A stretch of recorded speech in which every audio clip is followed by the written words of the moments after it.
नमस्कार दोस्तों, स्वागत है आपका न्यूज वाले में। मैं रोशनी आज आपके लिए लेकर आई हूँ 10 मिनट में देश और दुनिया की 50 बड़ी खबरें जिन पर बनी रहेंगी आज सबकी नजरें। बेमौसम बरसात के दौरान गुजरात में बिजली गिरने से 20 की मौत, कई जिलों में 16 घंटे में 100 mm से ज्यादा बारिश। अमित शाह ने इस घटना को लेकर दुख जाहिर किया। उन्होंने कहा कि स्थानीय प्रशासन राहत बचाव कार्यों में लगा है। पीएम मोदी ने तिरुपति बालाजी मंदिर में की पूजा अर्चना। बोले, तिरुमाला के श्री वेंकटेश्वर स्वामी मंदिर में पूजा अर्चना की और देशवासियों के लिए अच्छी सेहत और समृद्धि की कामना की। पीएम मोदी काफी देर तक मंदिर में रहे। पीएम मोदी ने हाल ही में मथुरा के वृंदावन स्थित श्री बांके बिहारी मंदिर में भी पूजा और दर्शन किए थे। उत्तरकाशी टनल में फंसी ऑगर मशीन की ब्लेड निकाली गई, सेना पहुंची। आज मैनुअल ड्रिलिंग शुरू हो सकती है। 17 दिन से फंसे 41 मजदूरों तक पहुंचने के लिए 86 मीटर की वर्टिकल ड्रिलिंग होनी है। इसमें 20 मीटर खुदाई हो चुकी है। मलबे ड्रिलिंग मशीन का 13.9 मीटर लंबा ब्लेड फंसा था। इसे लेजर और प्लाज्मा कटर से काटकर बाहर निकाला गया।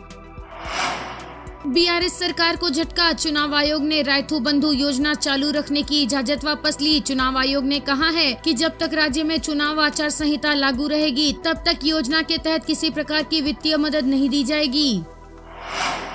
चीन में रहस्यमय बीमारी, भारत में एडवाइजरी जारी। राज्यों से कहा ऑक्सीजन दवाएं तैयार रखें। बच्चों में निमोनिया की पहचान करने का निर्देश। चीनी बच्चों को फेफड़े में जलन के साथ तेज बुखार हो रहा। WHO ने भी चिंता जाहिर करते हुए चीन से इस बीमारी से जुड़ी जानकारी मांगी है। अधिकारियों ने कोविड-19 संक्रमण के फिर से बढ़ने के खतरे को लेकर भी चेतावनी दी है।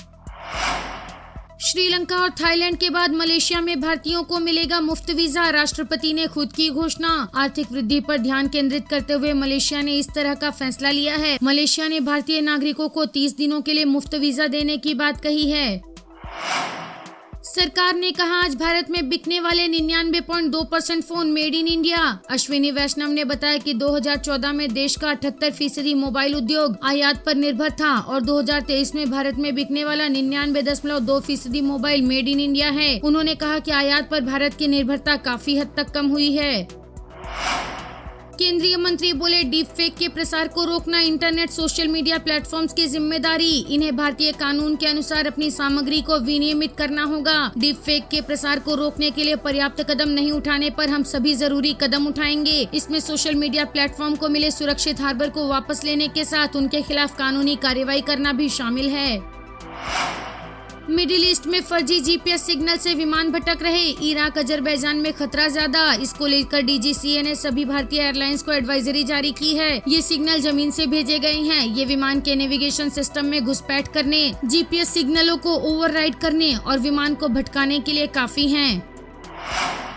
बैंकॉक में मोहन भागवत बोले, दुनिया एक परिवार, सभी को आर्य बनाएंगे। संस्कृति शब्द काफी नहीं है। एक बेहतर दुनिया के लिए मुझे संस्कृति कहना होगा। अनुशासन का पालन करने के लिए भारत के सभी संप्रदायों को शुद्ध करने की जरूरत है। हिंदू परंपराओं में भले ही कुछ मतभेद हों, लेकिन ये धर्म का अच्छा उदाहरण पेश करती हैं। हम हर जगह जाते हैं, सबके दिल को छूने की कोशिश करते हैं। कुछ लोग राजी होते हैं तो कुछ राजी नहीं भी होते, लेकिन फिर भी हम सभी से जुड़ते हैं। इस हफ्ते के अंत तक देश भर में बढ़ेगी ठंड। अगले 24 घंटे में MP, राजस्थान, महाराष्ट्र और गुजरात में भारी बारिश के आसार। इन राज्यों के लिए ऑरेंज अलर्ट भी जारी किया गया है। इनके अलावा दिल्ली, UP, उत्तराखंड और देश के दक्षिणी राज्यों में अगले 2-3 दिन बारिश होने की संभावना है। पीएम मोदी ने कहा, अब हम आतंक को कुचल रहे हैं। शहीद जवानों को देश याद करता है। कुछ दिनों के भीतर ही दिवाली, भैया दूज और छठ पर देश में 4 लाख करोड़ से ज्यादा का कारोबार हुआ है। इस दौरान भारत में बने उत्पादों को खरीदने का जबरदस्त उत्साह लोगों में देखा गया। इतना ही नहीं, ऑनलाइन सामान खरीदते समय अब लोग कंट्री ऑफ ओरिजिन भी देखना नहीं भूलते हैं। राहुल गांधी बोले, मुझ पर 24 केस मेरी छाती पर मेडल जैसे हैं। मोदी के रिमोट में ED और CBI वाला बटन, इसे देखते ही KCR बैठ जाते हैं। पीएम मोदी ने देश में हिंसा और नफरत फैला रखी है। नफरत से देश कमजोर होता है। हमें नफरत के बाजार में मोहब्बत की दुकान खोलनी है। क्या मोदी ने KCR पर केस लगाए हैं? नहीं, क्योंकि मोदी और KCR एक ही हैं। अब हम इन्हें हराने जा रहे हैं, पहले तेलंगाना में और फिर दिल्ली में। पंजाब में गन्ने के दाम बढ़ाने को लेकर हो रहे धरने को किसानों ने अब खत्म कर दिया है। मुख्यमंत्री भगवंत मान का कहना है कि जल्द ही किसानों को गन्ने के दाम बढ़ने की खुशखबरी दी जाएगी। पंजाब सरकार द्वारा गन्ने की कीमतों का पूरा बकाया अदा कर दिया गया है।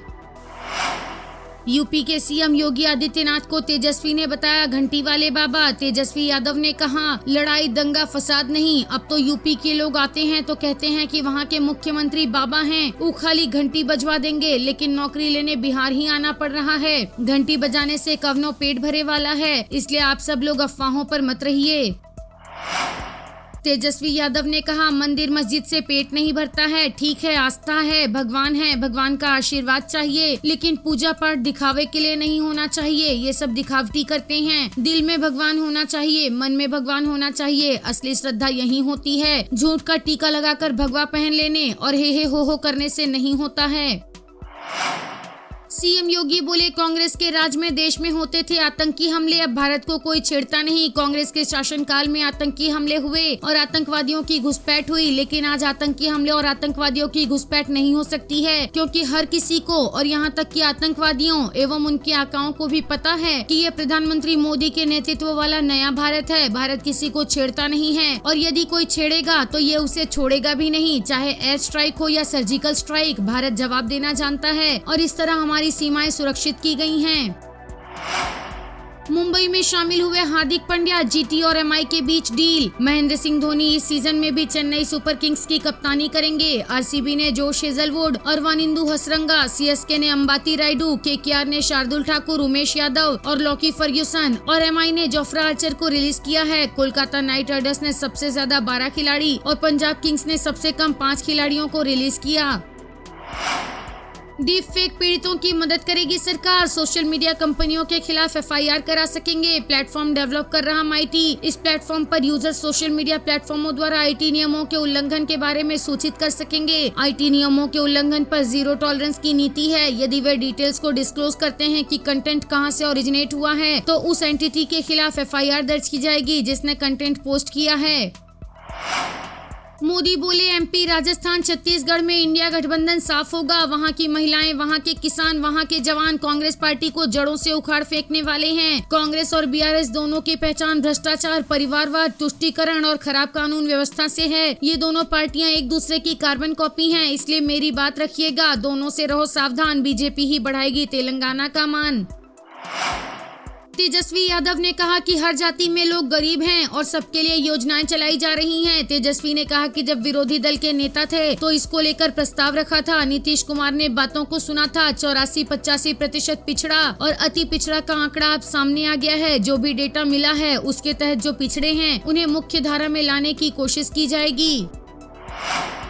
सीएम योगी बोले बिना किसी भेदभाव के कल्याणकारी योजनाएं लागू की जा रही हैं। 2017 से पहले उत्तर प्रदेश में भी माफिया थे, दंगे हुआ करते थे और माफिया की समानांतर सरकार चलती थी, लेकिन आज प्रधानमंत्री मोदी के नेतृत्व में उत्तर प्रदेश में बीजेपी की डबल इंजन सरकार है और अब वहां दंगे नहीं हो रहे हैं। आपको पता है कि उत्तर प्रदेश में माफिया एवं अपराधियों पर बुलडोजर चलते हैं, क्योंकि यही बुलडोजर इलाज है। वीडियो पसंद आया हो तो लाइक, शेयर और सब्सक्राइब करना ना भूलें।